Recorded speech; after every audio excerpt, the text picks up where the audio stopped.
Hey guys, welcome back. I would say that fighters quitting in MMA fights is extremely rare. Even when they have broken arms or feet, they still want to continue. These guys are just tough as nails. But today we'll see some fighters who quit for a variety of reasons. Let's just get started. But as always, give this video a like as it makes a huge difference in the discoverability of the video. One of the most controversial ones was when Max Roskopf quit in his fight against Austin Hubbard. Roskopf took the fight on 5 days notice, and unfortunately, it was just not enough time as he got brutalized. The controversy happened after the second round, as Roskopf kept telling his coach to call the fight off, that he was done, but the coach just kept pressuring him to continue. Listen, you're gonna beat this guy, Max. We got this. I believe that all fighters and their coaches have agreements before the fight where they won't let the fighter quit, or at least they will try to really make sure that they are truly done. But this fighter seemed to be really insistent on being done.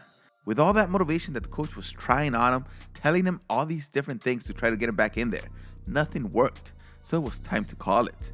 The only reason the third round never happened was because an NSAC inspector heard the back and forth conversation and told the referee to ask Roskopf himself if he wanted to continue, at which point Max said that he was done and the fight ended.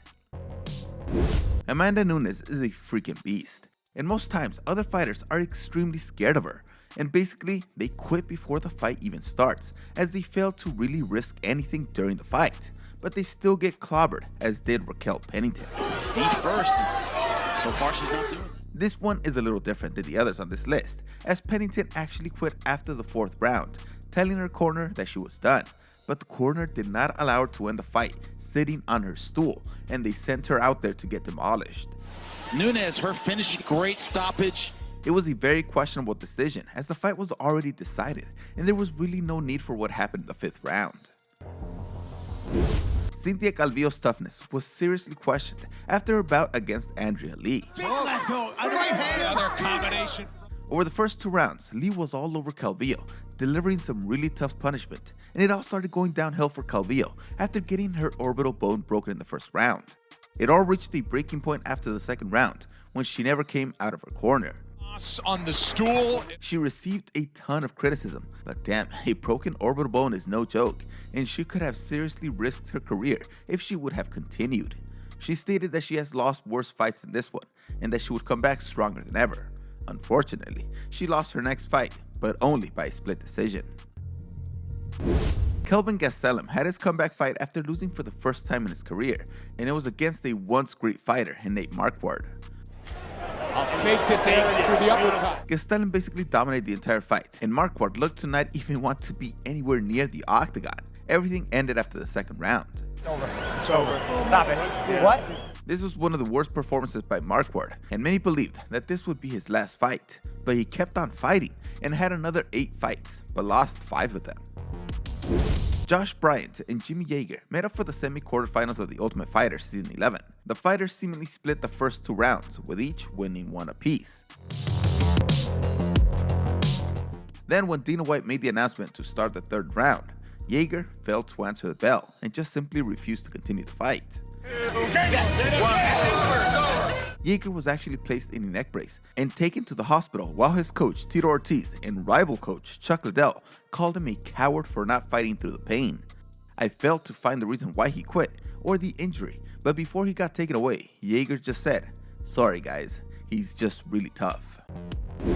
In their first fight between BJ Penn and Georges St. Pierre, the fight was really even, and GSP won the fight via split decision.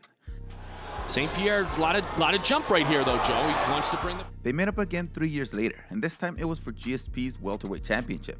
The fight this time did not go the same way. Again, yes, and he does. Again. GSP was able to take control of the fight and put a real beating on Penn on the ground, starting in the second round, until he made BJ Penn quit after the fourth. So this fight had a ton of controversy. GSP's cornerman was seen applying Vaseline to GSP's shoulders and back, and something that other fighters had warned Penn about since he had done it in the past in their other fights. This might explain why Penn was unable to challenge GSP on the ground, since his grip just kept sliding off. Nothing was done though, and the fight result stood. This is one of the weirdest ones, as Patrick Smith actually quit in the middle of the round when he was fighting against Fabio Gurgel. Gergel had Smith against the ropes, and when he was about to take him down, Smith grabbed onto the ropes and prevented himself from being taken down. Then Fan came in and tried to release his hand, which prompted the fight to be stopped.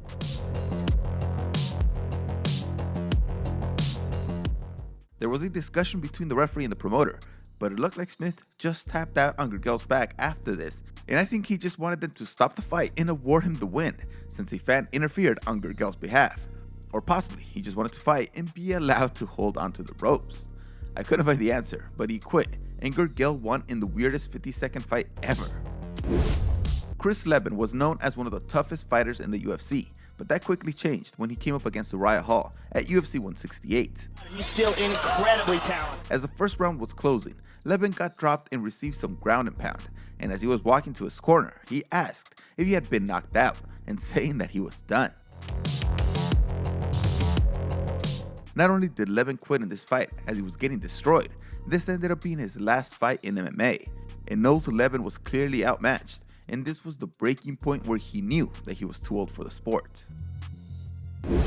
I think that we can all agree that Tank Abbott was a freaking animal in and out of the cage. He was a tough mother effer, but his reputation took a hit when he fought against Maurice Smith. This one can be classified as rare, because most fighters would wait and quit in their corners between rounds. But Abbott took some crazy, brutal leg kicks, and it forced him to quit to strikes. This was really early in the UFC, but if this happened today, there would be no way that Abbott would have gotten the reputation of being one of the toughest guys in MMA. Even the legendary Royce Gracie quit on his stool, but it was by far a more legitimate reason than most that we have seen, and it was against the Gracie killer in Sakuraba.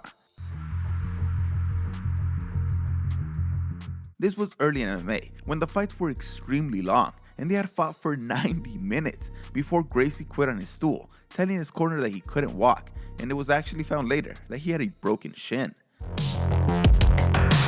Most fighters today get tired after 5 minutes. They would quit this fight just from being exhausted.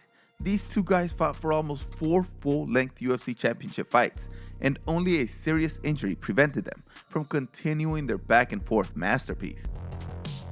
You see quitting in boxing a lot more, and it may be due to the fact that the fighters have way more time to think about how the fight is going between the rounds. In MMA, it's just go, go, go. Thanks for watching this video. I'll see you next time.